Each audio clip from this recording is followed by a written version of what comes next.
extraordinaire. Bonjour à tous, c'est le début de notre webinaire sur la vente, webinaire avec Antoine Tran, cofondateur de Daily Corner. Salut Antoine.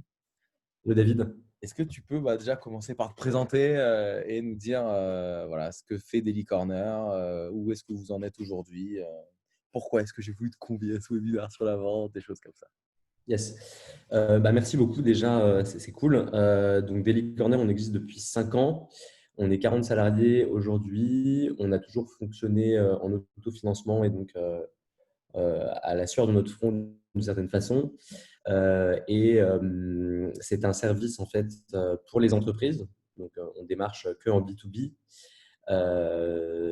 Et c'est un service donc de mise à disposition de produits alimentaires au bureau pour apporter plus d'énergie, de santé, de convivialité et de productivité dans les entreprises. Génial. Voilà. Et donc, vraiment, moi, la raison pour laquelle j'ai voulu te convier, c'est parce que je considère que tu as réussi notamment à te battre contre d'autres concurrents qui ont levé parfois 1 million, 2 millions, etc., sans avoir vous lever, parce que je pense que vous avez une culture sales dans la boîte, etc., qui fait que vous arrivez à combattre quoi, sans forcément avoir besoin de lever des fonds. Et ça, je trouvais ça assez remarquable. Moi, je trouve ça assez impressionnant. Voilà. Bon, ça, c'est mon avis là-dessus. Donc, on va commencer tout de suite. Commençons dans le dur. Déjà, parlons un peu, toi, de c'est quoi pour toi l'état d'esprit de la vente? Parce que tu te rappelles, au début, quand on a préparé ce webinaire, je dis, ouais, il faut qu'on parle du rendez-vous. Tu fais, non, non. D'abord, il faut parler de comment on a les rendez-vous. C'est quoi ton point de vue là-dessus? Alors effectivement, c'est pas évident déjà donc, de prendre des rendez-vous.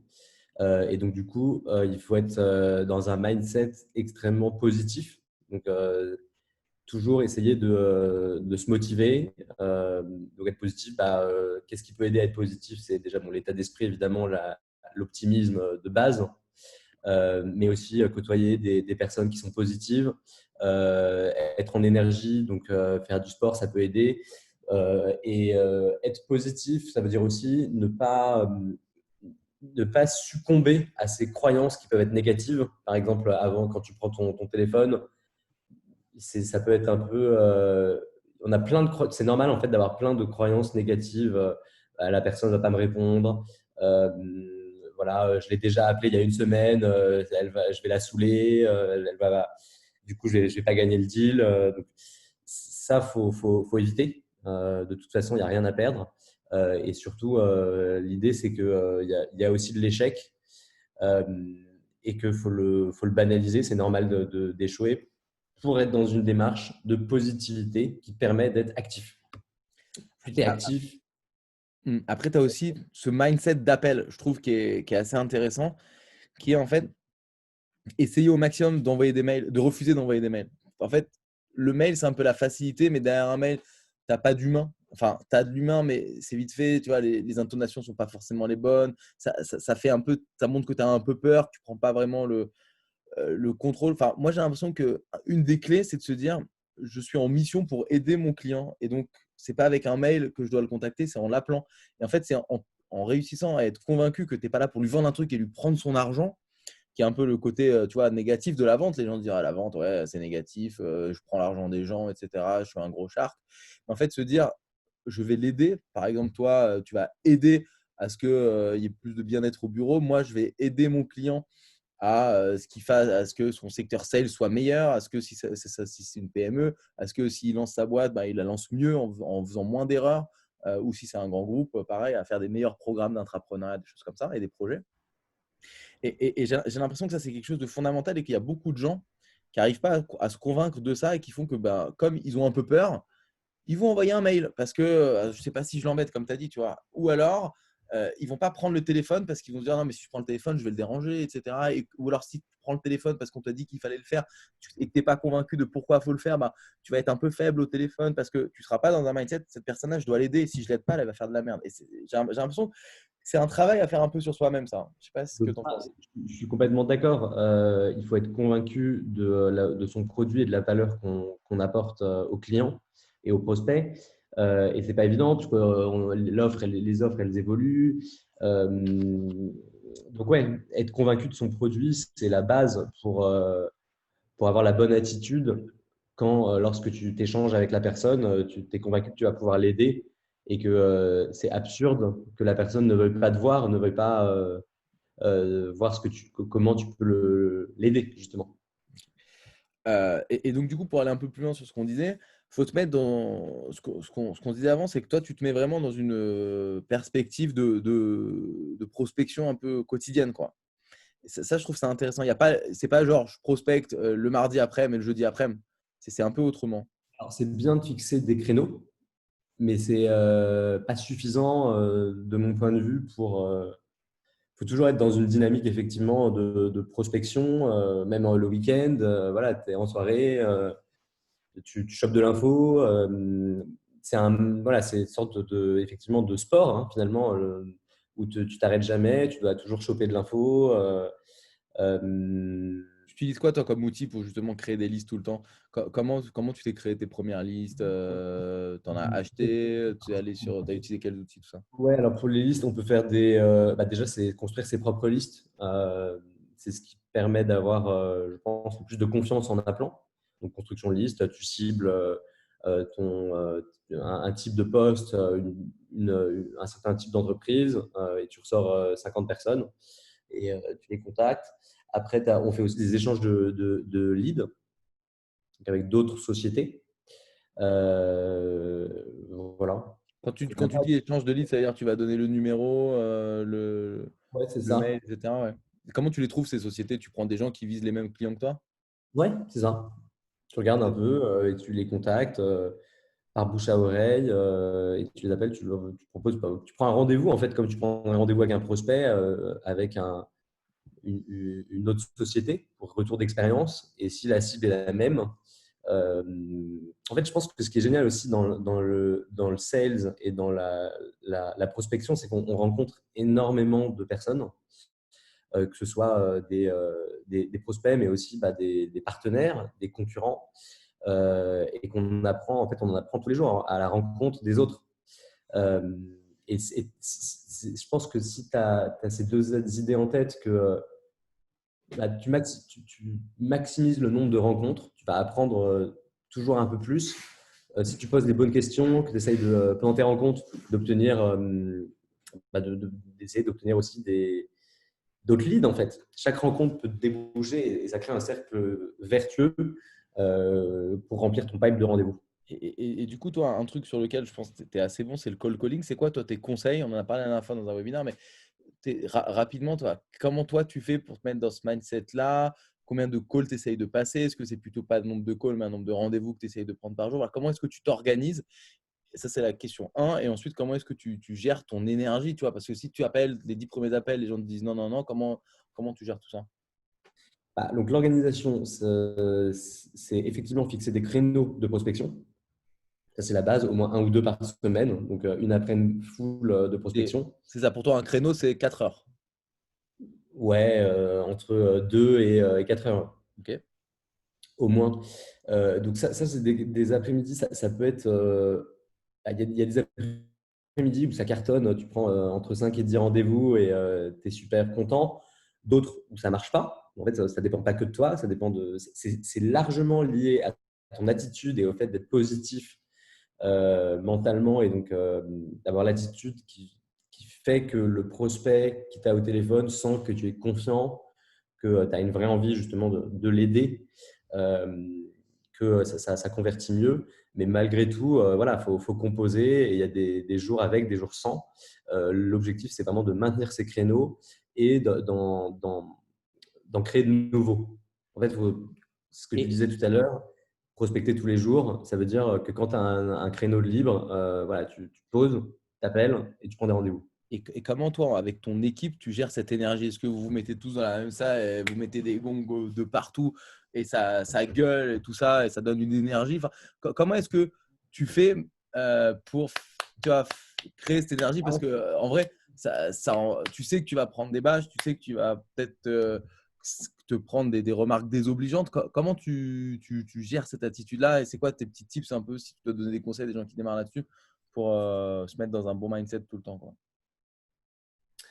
Ces 4 heures, c'est assez long. Donc, si tu te fixes un objectif déjà de, on va dire 6 rendez-vous en 4 heures, tu peux te dire, j'en prends à peu près un toutes les demi-heures. Donc, déjà, ça paraît plus faisable et c'est pas mal. Donc, de fractionner aussi pour te dire, ah ouais, voilà, j'en ai un, je suis lancé, j'en ai chopé un en une demi-heure. Ok, voilà. Donc, essayer de fractionner un petit peu si c'est un créneau complet pour que ça semble plus facile.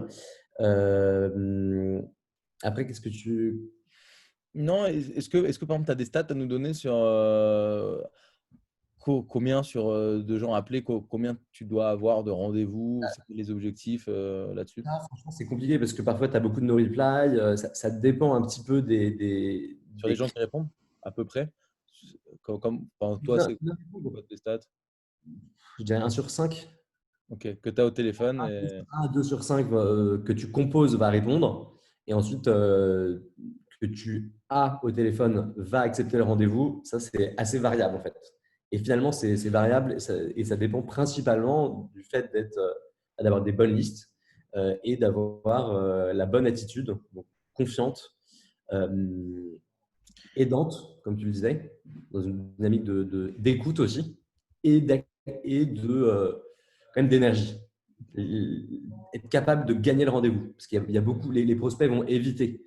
Ils vont demander, ils vont trouver des objections pour protéger leur temps et ne pas devoir. Donc, envoyez-moi un mail, rappelez-moi, je suis pas dispo, j'ai pas mon agenda. Enfin voilà, ils vont trouver plein de moyens de refuser le rendez-vous, pas parce que ils sont pas intéressés, mais juste parce qu'ils sont soit pas hyper ouverts à la démarche, ou que ils savent pas encore en quoi tu peux vraiment les aider, parce que c'est pas en un coup de fil que tu peux, enfin voilà, prouver ta valeur. Donc les gens vont résister. Si un prospect, tu l'appelles, il accepte tout de suite le rendez-vous, c'est pas forcément bon signe. C'est que Pour tout le bon, monde. il a envie, il est Ouais. ouvert. Mais gagner un rendez-vous, c'est surmonter les barrières et les refus qui t'a objecté pendant le call. Et à quel moment tu sais que, enfin, tu vois, quand tu fais ce truc, donc que tu insistes un peu, à quel moment, tu vois, à quel moment tu t'arrêtes, à quel moment tu dis, bon, en vrai, bon, lui, j'arriverai pas. Comment est-ce que tu places ça? Faut faire un peu, enfin, c'est une question de bon sens. Il y a de toute façon pas mal de prospects qui répondent, voilà, ils répondent, mais en fait, ils sont complètement fermés à la démarche téléphonique. Et dans ce cas, impossible de gagner le rendez-vous, enfin, c'est quasiment impossible. Et ça arrive souvent, hein. Donc c'est ça qui est dur en fait. Et qu'il faut banaliser comme quelque chose d'inévitable et qui n'est pas grave. Après, quand il y a un peu un intérêt, il ne faut pas trop insister effectivement parce que sinon ça risque d'aliéner le prospect. Alors il a quand même répondu, qu'il y a une conversation qui s'est créée. Et dans ce cas, c'est la persévérance. Ok. C'est-à-dire le rappeler. Amaury nous demande comment tu récupères les téléphones de tes prospects. Tu utilises quoi? Casper, Lucha, des outils comme ça, en plus des. Oui, ouais, ce genre d'outil. Ouais. Je te les mets. Tu as Casper, tu as Lucha qui sont des outils. C'est des plugins Chrome qui vont te permettre de récupérer les numéros de téléphone. C'est RGPD compliant.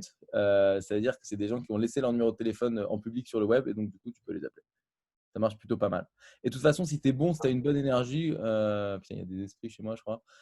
Si tu es bon et que tu as Attends, je vais éteindre, mais si tu es bon et que tu as une bonne énergie, globalement, tu vas même pas, les gens vont pas se poser la question de comment ils ont eu le numéro, etc. Donc, c'est ça qui est assez intéressant. Ok. Dernière question, c'est com- comment tu décides à qui tu dois parler? Tu vois, parce qu'on dit souvent, il faut parler aux décisionnaires, il faut parler aux décisionnaires. Mais le décisionnaire final, c'est le CEO.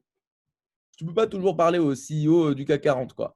Et Pour toi, comment est-ce que tu fixes la limite de non, lui, il est trop haut, ça va pas l'intéresser que je lui vende mes trucs, ou alors au contraire, non, lui, c'est trop bas, même si je vais l'aider. Tu vois, comment est-ce que tu gères ça? Est-ce que tu bosses en séquentiel là-dessus? Comment tu fais? Bah, c'est toujours bien d'aller chercher le plus haut possible. Euh, Même si c'est toujours plus de plus on va chercher des interlocuteurs haut placés dans l'entreprise, plus c'est challengeant, parce que moins ils ont de temps, moins ils sont disponibles. Donc, il y a d'autant plus de no-reply, d'autant plus de bâches. Donc, c'est peut-être pas l'idéal de commencer par ça en call, mais c'est quand même important d'aller chercher des décisionnaires. Si ce n'est pas des décisionnaires, c'est des ambassadeurs. Et donc, si l'ambassadeur veut ta solution, il faut, pendant le rendez-vous, donc le rendez-vous est plus facile à prendre, et pendant le rendez-vous, engager au maximum cet ambassadeur pour qu'il aille s'activer et qu'il aille convaincre la direction. Christophe nous demande combien de temps un call de prospection ça dure? Pardon? Christophe nous demande combien de temps un call de prospection dure? Une minute. En 1 minute, tu peux choper le rendez-vous? Ouais. Entre 1 et 3 minutes. Et est-ce que tu as une sorte de script avec, au début, est-ce que tu avais une sorte de script avec Ouais, voilà, ouais. les arguments Un qu'il faut script. répondre? Du coup, ouais, avec l'équipe, effectivement, on s'est fait un script, on se challenge, on fait des simulations de prise de rendez-vous en équipe pour revenir toujours à la base. On a effectivement un petit script, mais il faut essayer d'être justement. C'est bien d'avoir un script pour pas arriver et être bloqué quand le mec te répond. Euh, mais, euh, mais le script, il faut aussi s'en libérer pour être à l'écoute et s'adapter. Et c'est ça le plus dur, je pense, c'est d'écouter son prospect, de lui communiquer les idées que tu as envie. Et donc ça, c'est une question de capacité d'écoute et d'adaptation qui n'est pas simple à développer. Mais un conseil pour ça, c'est de prendre son temps. Au C'est-à-dire téléphone? laisser le prospect s'exprimer et l'écouter plus que vouloir parler au maximum. Ok, ouais, de manière générale. On y reviendra tout à l'heure, on va passer au rendez-vous de vente, mais de manière générale, plus tu parles dans un rendez-vous, moins tu as de chances de vendre. Enfin, moi, c'est vraiment, je trouve que c'est la courbe inflation-chômage, quoi. C'est l'un à l'autre, quoi. C'est exactement ça, quoi. Globalement, ouais. Effectivement, je suis Ensuite, d'accord. quid d'aller directement voir les gens, se présenter dans l'entreprise, dans le cadre de petites structures, faire du porte-à-porte. Porte-à-porte, ouais. Alors, le porte-à-porte, c'est intéressant. C'est plus direct, donc ça permet de choper de l'info. C'est rare de choper le décisionnaire en porte-à-porte, parce qu'il est plutôt dans son bureau ou en réunion souvent. Mais ça permet de choper de l'info c'est assez motivant. Parce que toi, tu vends à la fois à des PME et à des grands groupes. Du Ouais, coup, nous, on n'est pas tu as des PME. méthodes différentes à chaque fois Les pour ça. groupes sont très complexes à pénétrer, donc on vend à des équipes au sein des grands groupes les grands groupes, c'est une façon de prospecter qui est différente. Euh, on n'est pas, ça je peux pas trop m'exprimer dessus parce qu'on ne cible pas les grands groupes directement. Hmm. Il faut impliquer pas mal de personnes différentes dans l'entreprise. Il y a des enjeux politiques. Ils ont besoin souvent de sur-mesure. Donc cette complexité fait que on n'a pas priorisé là-dessus. Ok. Fabienne nous dit, je suis 100% sur la prospection. La moyenne est de 1/5. Pour ma part, c'est plutôt un tiers suivant ma forme. Ok, bon, c'est des bonnes stats, non? Ouais. Pas une question, mais c'est bien. Euh, je regarde si on n'a pas oublié une question. Comment passer la barrière de la secrétaire pour accéder directement au gérant? Bah, tu appelles les 06 des gens, non? Globalement. Ouais, ouais, ouais. Voilà, là, on a fait la première partie. Donc, sur ce côté, comment est-ce que je chope? Il y a aussi d'autres techniques. Donc, là, on a parlé surtout du cold calling. Tu as aussi des techniques de cold emailing, de cold messaging, où tu peux passer par du LinkedIn, par du mail. Est-ce que ça, c'est des stratégies que vous utilisez ou pas vraiment? Nous, pas beaucoup. Donc, je sais que vous êtes spécialiste là-dessus. Donc, ça m'intéresse aussi que tu en parles. Mais moi, je n'ai pas de. On ne le fait pas et je n'ai pas d'expertise là-dessus. Alors, rapidement, en fait, moi, je trouve que c'est assez complémentaire pour apporter ma pierre à l'édifice, pour apporter le rendez-vous, de faire des boucles de cold emailing ou de call messaging parce que soit tu vois ça comme un canal à côté, tu vois, il y a les sales qui vont à faire du cold calling et il y a peut-être un autre pôle marketing qui va mettre en place des boucles. C'est des boucles, on va dire, où tu as un taux de réussite, tu vois, à 5% de reply. Donc, ça se joue beaucoup plus sur la masse. Tu n'es pas sur du 1 sur 5 ou 1 sur 10. Mais l'intérêt, c'est d'avoir ce deuxième canal qui va t'aider d'une part à apporter des leads en gratos, enfin en gratos. Tu vois, nous, par exemple, sur notre offre qui s'appelle Hunter, donc où on apprend à faire ça, on a lancé des books la semaine dernière, on a déjà eu 4 rendez-vous avec ça parce que c'était extrêmement bien ciblé. Donc ça, c'était intéressant. Et d'autre part, je pense que ça peut être assez complémentaire avec du cold calling parce que ça peut donner un peu plus de contexte. Bonjour, vous avez vu, je vous ai envoyé un ou deux messages. Je ne sais pas si vous avez pu voir, je vous ai envoyé une petite étude ou un petit truc, est-ce que vous l'avez reçu? Et donc, c'est un peu complémentaire. Je pense que ça peut augmenter tes stats en cold calling aussi. Ouais, c'est pas mal d'avoir les deux. Voilà, nous, on a une petite offre, je vous ai mis dans le chat, qui s'appelle Hunter, qui est intéressante pour ça. Voilà. Effectivement, ouais, je suis d'accord. Après, c'est du temps et donc faut être sûr que tu as la bande passante pour le faire. Et nous, effectivement, c'est quelque chose qu'on va creuser, je pense, du coup, avec vous prochainement. Yes, trop bien. Et moi, il faut que je te prenne du Daily Corner aussi. Je t'ai pas répondu la dernière fois. On est en plein débat sur le café. Euh, ok. Donc, ça, c'est la première partie. C'est quand tu dois avoir le rendez-vous. Maintenant, la deuxième partie, qui est, je pense, une partie qui est extrêmement maltraitée par la doxa, etc. Tout le monde dit un peu tout et n'importe quoi. L'image qu'on a d'un rendez-vous de vente, je pense, n'est pas la bonne. Donc, c'est ce fameux rendez-vous de vente. Toi, comment tu l'abordes, ce rendez-vous de vente, notamment, tu vois, si tu as passé juste une minute au téléphone avec la personne, bah, peut-être qu'elle a oublié qui tu étais, etc. Comment tu le prépares, ce rendez-vous? Alors déjà en termes de préparation, c'est assez rapide, mais c'est nécessaire. Aller checker le LinkedIn de la personne, la société, voilà, qu'est-ce qu'elle fait, quelle CA elle fait, le site internet, voilà, passer 5-10 minutes à faire une petite préparation. Après, voilà, moi je parle pour notre business. Après, j'imagine que dans d'autres business, la préparation doit être plus poussée. Mais ce qui est sûr, c'est qu'il ne faut pas négliger la préparation juste par rapport aux informations qu'on peut choper sur les réseaux, sur LinkedIn et sur Internet. Et c'est ça qui est rigolo, en fait, ça revient un peu, tu sais, à ce que je disais tout à l'heure sur le cold emailing, mais quand tu fais du cold emailing ou quand tu fais des rendez-vous, plus tu es personnalisé, plus tu as de chances que les gens sont contents. En fait, c'est de la logique pure.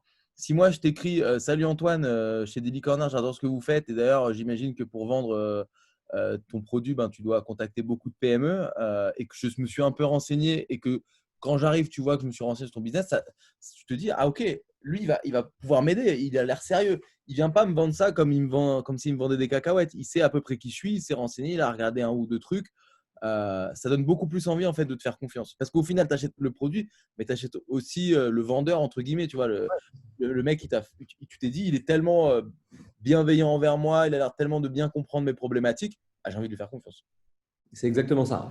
Honnêtement, donc le fit est hyper important et donc il faut se mettre un peu au même rythme que la personne. Ça, c'est assez important. Et donc, du coup, tu disais, voilà, faut, un rendez-vous, on ne parle pas trop. En général, moins on parle, plus il y a de chances de closer. Ça dépend un peu, je pense, des gens. Il y a des gens qui ont besoin que tu parles plus. Il y a des gens qui ont besoin d'énormément parler. Il y a des gens qui ont besoin que tu ailles très vite. Enfin, c'est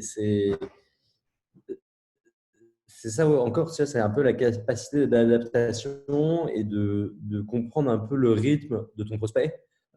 Et évidemment, s'y intéresser, lui poser des questions pour essayer vraiment de comprendre comment tu peux au mieux l'aider. Plutôt que de pitcher ton truc qui, ça se trouve, c'est pas du tout ce qu'il veut. Moi, sur la vente, Roxane, j'ai vu ta question, on va y revenir à la fin. Promis, je t'oublie pas. Mais moi, j'avais un des trucs assez pertinents que j'avais entendu sur la vente, c'était de voir la vente comme un terrain de baseball, tu vois. Et que là, ce que les gens croyaient, c'était qu'il fallait démarrer par le pitch pour dire hey, salut, on fait ça, ça, ça et ça, comme ça, avec tel client, tel client, tel client. Puis qualifier le besoin. Et vous, alors, est-ce que ça vous parle? Qu'est-ce que vous pensez que vous pouvez en tirer de tout ça? Et ensuite faire ta propale, tu vois. Et enfin, closer, voilà, tu as fait le home run, c'est cool. Sauf qu'en fait, si tu fais ça, bah, tu prends le problème à l'envers. Tu n'es pas là pour parler de toi, tu es là pour parler de la personne en face. Et qu'en fait, la bonne manière d'aborder la vente, c'est de démarrer par une vraie phase de découverte où tu vas te pitcher en 10 secondes, histoire d'être poli, quoi. Bonjour, bah, qu'est-ce que vous faites déjà? Bah, voilà, moi, je suis Start the Fuck Up. On aide les PME comme les vôtres à automatiser leur sales. Mais qu'est-ce que vous… Parlez-moi un peu de vous. J'ai vu que vous avez fait ça, ça, ça et ça. Et là, en fait, tu lui donnes la parole le plus rapidement possible. Et là, c'est le moment où il faut que tu comprennes ses vrais problèmes. Parce qu'au final, les gens, ils vont acheter la résolution d'un problème. Ils n'achètent pas un produit. Personne n'achète un produit. Tu n'achètes pas des fringues pour acheter des fringues. Tu achètes des fringues parce que tu veux projeter une image spéciale de toi et c'est plus ou moins important. Donc, tu vas dépenser plus ou moins d'argent dans plus ou moins de boutiques. Mais au final, et c'est cette première partie où tu vas parler des problèmes de la personne, la challenger au maximum. Ah ouais, vous faites de la vente, mais comment vous la faites là? C'est quoi vos canaux d'acquisition? Vous êtes sûr que vous ne faites pas des trucs que vous pourriez automatiser? Et attends, tu me dis qu'il n'y a que le call calling qui marche, mais tu ne crois pas au cold emailing, mais moi j'ai entendu plein de gens qui me disent que le call calling ça ne marche pas, c'est juste que c'est mal fait. Et tu vas, ah bon, et tu ne penses pas que tu pourrais avoir plus Et tu vas la challenger, la challenger, la challenger, la challenger de manière à ce que si le rendez-vous doit durer 1 heure et tu as parlé que de ça pendant 1 heure, c'est le meilleure nouvelle possible. Parce qu'en fait, tu vas apporter de la valeur à la personne et ensuite tu vas parler de toi. Moi, les rendez-vous que je savais que j'avais signés, c'est quand je ne me suis même pas présenté. Le mec, il ne savait même pas ce que je faisais. Je me suis même pas, parfois, je ne donne même pas mon titre, mon nom, quoi. C'est ouais, je dis salut David et c'est tout, quoi. Le mec, je suis sûr, il y a des ventes que j'ai fait, il ne savait même pas comment je m'appelais, le mec, à la fin. Et limite, il ne connaissait même pas le nom de ma boîte. Je la pousse, mais c'est vraiment ça, en fait. Enfin, moi, c'est comme ça que j'ai ressenti. Le jour où j'ai compris ça et je vais arrêter de me pitcher en me disant hey, alors, ça te plaît? En fait, j'ai l'impression que ce mode-là, il est juste assez bon pour que tu crois que c'est pas de la merde, mais en fait, c'est de la merde, tu vois. C'est comme tu peux quand même faire des ventes en te pitchant comme ça et croire que ben, c'est la bonne manière parce que c'est ce que tout le monde dit. Tu crois que c'est cool. Mais en fait, c'est vraiment, c'est le niveau zéro en fait. C'est le niveau, je sors à peine de mon école de commerce, mais j'ai rien compris en fait. Et moi, le jour où j'ai compris ça, je suis devenu 3 fois meilleur vendeur. Voilà. Qu'est-ce que tu en penses de ce truc-là toi, Ouais, ouais, je suis complètement d'accord avec toi. Creuser le problème, c'est essentiel pour faire émerger de la valeur et une solution. Et donc, oui, challenger le prospect dans la limite de ce qu'il est possible d'accepter.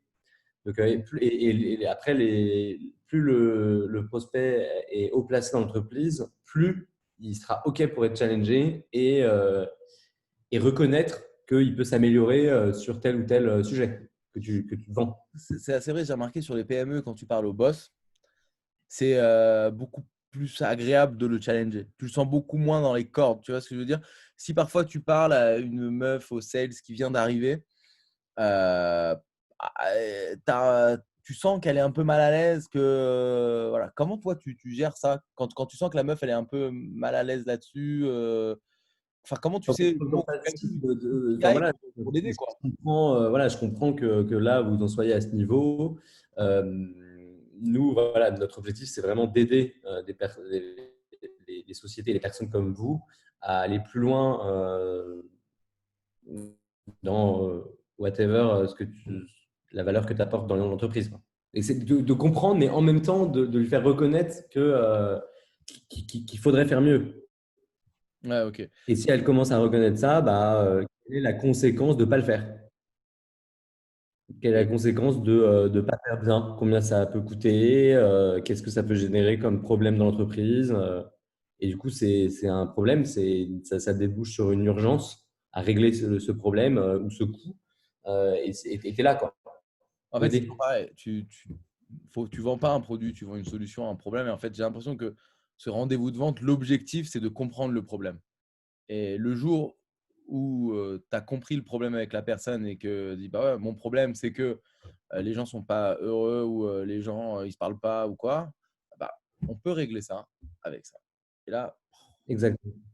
là tu as gagné en fait. Parce que, et c'est vraiment, je trouve que c'est le bon mindset tu vas avoir. Et souvent, il y a des gens, ils ne comprennent pas les problèmes qu'ils résolvent. Et en fait, quand tu ne comprends pas le problème que tu résous, tu ne peux pas vendre. Ou alors tu vends mal. Parce que tu vends un produit. Et un produit, bah, on négocie le prix parce que c'est de la commodité. Donc, une commodité, je peux l'avoir chez lui, mais je peux l'avoir chez l'autre. C'est pareil. Alors que si tu résous un problème, beaucoup plus de je fais confiance à lui pour me résoudre ce problème-là mieux que les autres parce qu'il a l'expérience, il sait. C'est pas la première cagette qui vend. Il va savoir me designer le truc pour bien m'aider. Voilà. Je trouve que ça, c'est assez intéressant parce que c'est un côté qui est assez occulté. Les gens disent je dois me pitcher, je dois me pitcher, je dois me pitcher. En fait, souvent, moins tu parles, plus tu gagnes. Ou en tout cas, tu gagnes à parler des problèmes de tes clients et que de ça, on s'en fout de ton produit. Ton produit, c'est le truc qui arrive à la fin.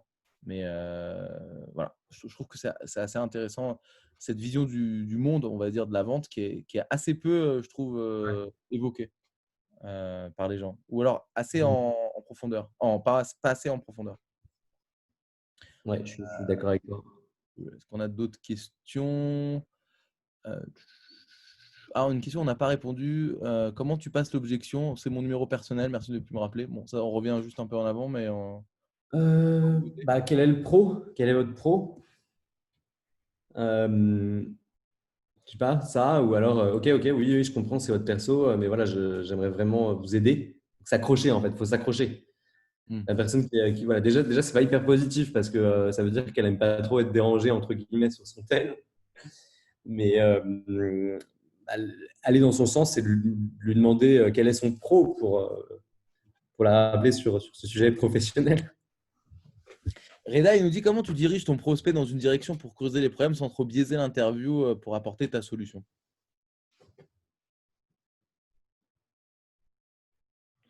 Tu parles d'un thème, non? Tu dis, moi, mon thème, c'est ça. Déjà, il faut comprendre son problème. Et en fait, tout dépend de la solution qui est proposée. Mais nous, typiquement, dans notre service, on peut résoudre des différents problèmes. On peut résoudre des problèmes d'attractivité de l'entreprise, d'image, de marque employeur, de volonté d'avoir plus de santé. En fait, il y a plein d'aspects où on peut, en fonction de la cible, identifier des problèmes que chaque cible peut avoir et pour pouvoir aiguiller quand même l'entretien vers un problème identifié sur ce type de cible. Typiquement, c'est une startup qui croît très vite. Elle va avoir un enjeu à faire en sorte d'avoir le meilleur cadre de travail pour que ses collaborateurs se disent « Ah, c'est ouf » et qu'ils restent, donc pour créer plus de rétention.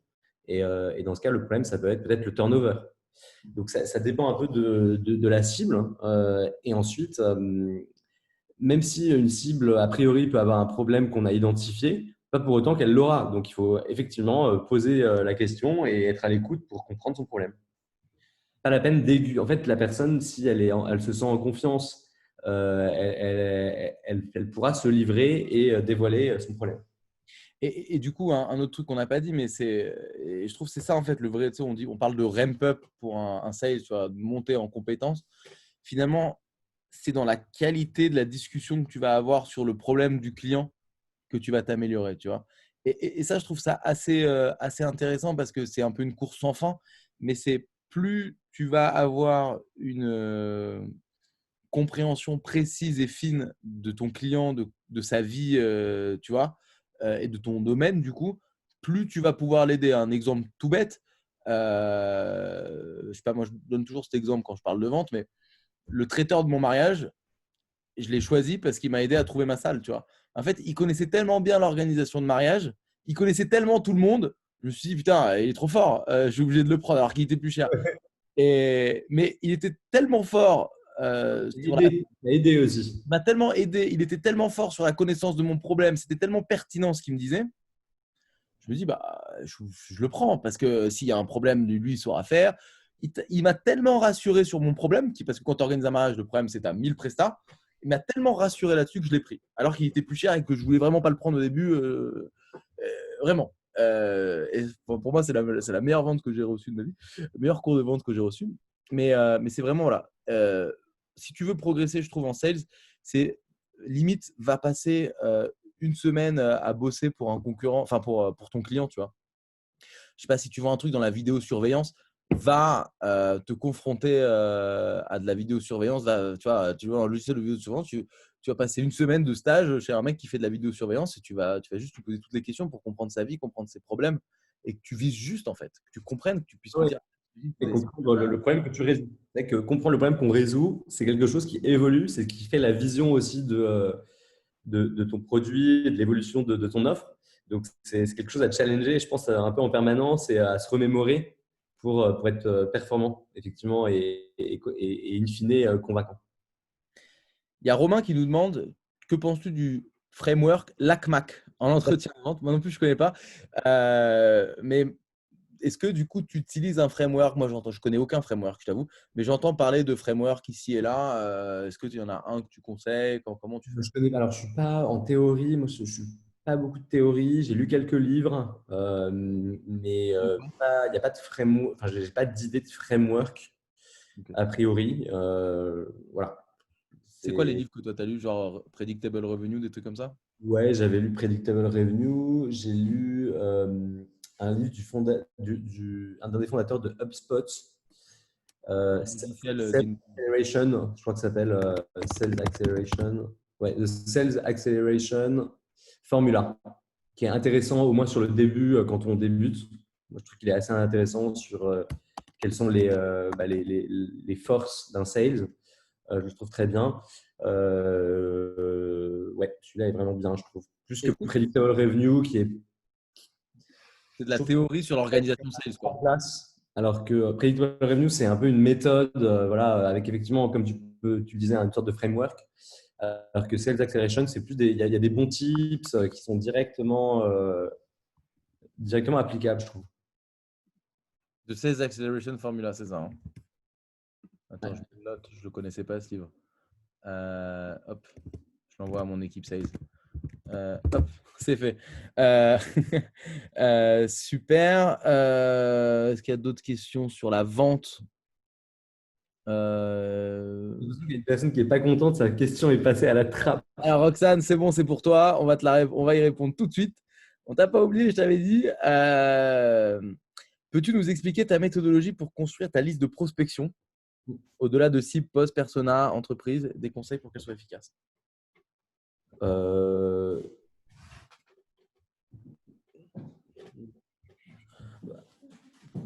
Ouais, bah, par exemple, je pense que c'est pas mal de se chauffer sur une cible précise, et de tester. Si la liste elle marche pas, faut changer. Donc, faut pas passer des heures à faire une liste. C'est facile. Tu récupères la liste de cabinets tu fais les cabinets d'avocats, bah, tu récupères la liste et tu commences et tu attaques. Tu prends un rendez-vous, bah, c'est bon, c'est une bonne liste. Donc, faut continuer. Tu cibles, en fait, il faut faire des petites listes assez ciblées, les tester rapidement et si elles performent, go. Sinon, il faut passer à une autre liste. Parce qu'il n'y a rien de pire que d'être bloqué sur une liste qui ne performe pas. Ok. J'espère que ça t'a plu comme réponse, Roxane.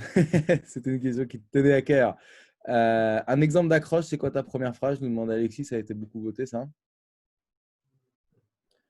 Ouais, un exemple d'accroche, bah, on appelle, on demande tout de suite enfin, on appelle avec un ton assez direct et pas trop essayer de pas trop être mielleux parce que quand on est mielleux, ça veut dire on est en attente d'approbation de la personne en face, alors qu'en fait, il faut qu'on soit sur un pied d'égalité et on demande à rencontrer pour susciter l'intérêt. Enfin, voilà, ah bon, pourquoi vous voulez me rencontrer? Donc, ça crée une sorte de conversation, En un fait, début. ouais, et c'est un peu, on revient sur ce côté mindset, mais c'est vraiment, mets-toi dans la peau de t'es Xavier Niel, t'appelles quelqu'un, tu ne lui poses pas la question de savoir s'il veut te rencontrer. C'est salut, je suis Xavier Niel, on se rencontre, tu vois.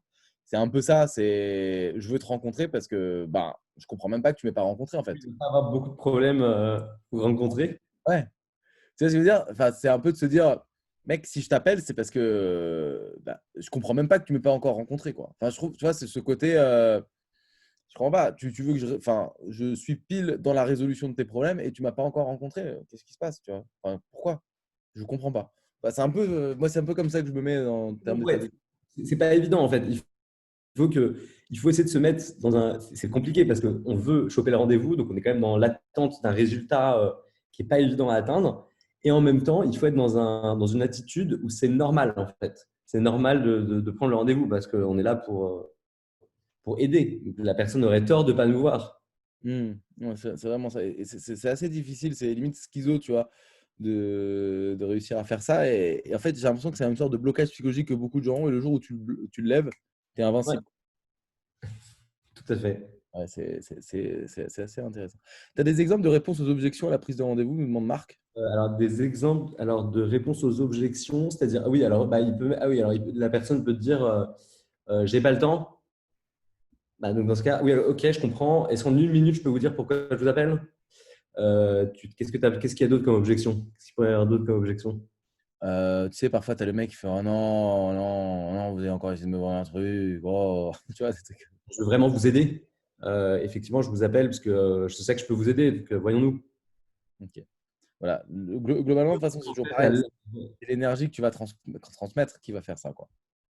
Je pense. C'est l'énergie que tu vas transmettre qui va entraîner des objections ou pas. Moi, il y a beaucoup de gens qui m'ont call-collé et tu sens qu'ils ont peur au téléphone, tu sens qu'ils veulent pas être là. Et ouais. forcément, tu n'as pas envie de leur donner un rendez-vous, même si ça peut t'intéresser. Si c'est mal fait, jamais tu veux lui donner un rendez-vous. Le mec, déjà, il n'a pas de problème. Moi, je me fais souvent appeler par Free pour le coup. Ouais. C'est ton cas. Enfin, je pense qu'ils font un super service. Par contre, leur prospection, bah, clic direct, ils te parlent d'offres. Donc, j'imagine que eux, ça marche. Donc, déjà, il faut savoir qu'ils le font. Ouais. Donc, On s'ils se le fait font, appeler, c'est que ça marche. on se fait appeler par Salesforce, par Google. Voilà, ils prospectent aussi par téléphone, toutes ces boîtes. Donc, mais après, voilà, tu n'as pas forcément envie de les voir, effectivement. Donc, si tu as Euh, une bonne attitude, ok. ça t'aide déjà à obtenir le rendez-vous. Et ensuite, comment tu fais pour donc, ce côté nurturing, closing, tu vois, quand un client, tu l'as vu une fois et que c'est pas, que ça marche pas tout de suite, tu vois, il ne veut pas t'acheter tout de suite, qu'est-ce que toi tu fais? C'est quoi tes stratégies que tu mets en place pour le tenir vivant? Combien de temps après tu le rappelles? Voilà. Est-ce que tu as des exemples? On essaie de closer au max le plus rapidement possible et en live, si possible, si c'est décisionnaire. On n'est pas trop dans des stratégies de marketing. C'est plutôt du marketing, là, en l'occurrence. C'est quelque chose qu'on va creuser prochainement. Mais je pourrais pas trop. Mais toi, en tant que vendeur, j'imagine que tu as quand même dans ton Pipe Drive ou je sais pas, le CRM que tu utilises, tu as des prospects qui n'ont pas signé et que tu dois relancer. Combien de fois tu les rappelles? Tu les rappelles juste une fois? Tu les rappelles souvent? Je sais que je veux les closer. S'ils n'ont pas closé sur place, j'ai la conviction qu'on va travailler avec eux. Et dans ce cas, je ne les lâche pas. Mais les autres, c'est juste que c'était pas soit le décisionnaire, Sur le bon moment. soit ils n'avaient pas besoin de nous. Enfin, voilà, quoi. Ok. Donc là, ouais, toi, ce que tu penses, c'est là, il faut le filer au marketing et le marketing va essayer de les nurturer et de les faire revenir, quoi. Ouais. Ok. Ou les Hyper rappeler, ou les laisser dans une. Ils sont dans la base de toute façon, il faudra les rappeler. Parce que c'est une liste en fait. Ils reviennent dans la liste, dans le pool à prospecter. et Et sur puis le. aussi, Ouais, il y vas-y, a un vas-y. aspect personne, hein. C'est que les personnes, elles bougent beaucoup. Donc, parfois, le contact, tu vas pas réussir à signer tel ou tel prospect. Et 6 mois plus tard, il y a une nouvelle personne. Donc, c'est une nouvelle opportunité Ok. pour aller signer ce prospect. Et en termes de négo, quand il y a une négo sur le prix, comment toi tu gères? Jusqu'où tu vas? Quels sont les conseils que tu donnes là-dessus? J'essaie de parler le moins possible du prix. Et après, ça dépend, hein. Je pense que chaque société a un peu sa politique de prix. Si la société est agressive sur le prix, dans ce cas, ça fait partie de la valeur qu'elle propose. Et dans ce cas, fine, ils vendent du prix. Nous, on essaie de ne pas trop vendre de prix tout en étant compétitif. Mais le prix, on essaie d'avoir le moins possible à se battre sur le prix. Et c'est pas évident, je trouve, en France, en fait. J'ai l'impression ça va souvent au prix, quoi. Hmm. Moi, j'ai l'impression que les prospects demandent toujours, ah ben voilà, combien ça coûte, voilà. Le prix est certes important, mais l'objectif, c'est plus d'aller chercher effectivement de la valeur et, euh, et de pousser à investir plutôt que de voir l'investissement comme un coût. Et quand tu l'as pas signé en live, ton prospect, tu conseilles d'envoyer un petit mail après ou non, ça sert à rien? Oui, il faut tout de suite envoyer un mail. Ok. Et c'est des mails types que tu envoies ou tu essaies vraiment de résumer le. C'est vrai que pour aller plus vite, parce qu'on fait quand même beaucoup de rendez-vous, c'est des mails types qu'on personnalise un petit peu. Ok. Donc ça, c'est ce que tu conseilles. Je regarde un peu et Ça puis dépend après des business. Si c'est des offres, nous on a beaucoup de clients. Donc, on essaie d'être efficace d'un point de vue de prospection et de closing. Mais après, ça dépend des cibles. Si tu as des cibles grands comptes comme vous, je pense que tu es obligé de faire des ventes. des propositions très personnalisées. Exactement. Ouais, bah ça, c'est de la vente complexe. De toute façon, tu as plusieurs interlocuteurs et tout, mais c'est assez rigolo. Ok, on arrive là un peu sur la fin. Donc, qu'est-ce que tu veux nous dire sur Daily Corner, sur si des gens ont des boîtes, veulent l'utiliser, qu'est-ce qu'il faut faire, hein, comment on achète? C'est simple. Voilà, vous pouvez vous manifester sur le Q&A. Après, voilà, nous, c'est un projet à impact. Le but, c'est d'avoir le maximum d'impact dans les entreprises. Là, par exemple, on est en train de lancer un café solidaire pour réinsérer des personnes éloignées de l'emploi. Donc, notre objectif, c'est de vendre et de nous développer, de croître, mais dans une optique toujours avoir un impact, donc à la fois environnemental et aussi social dans tout ce qu'on entreprend. Voilà, donc si vous avez des idées de prospects, de contacts, de 06 de personnes que je pourrais appeler, je veux bien que vous me les donniez là sur le groupe, s'il vous plaît. Et Génial. Euh, possible. et sinon, acheter Daily Corner, franchement, Daily Corner, c'est un super produit.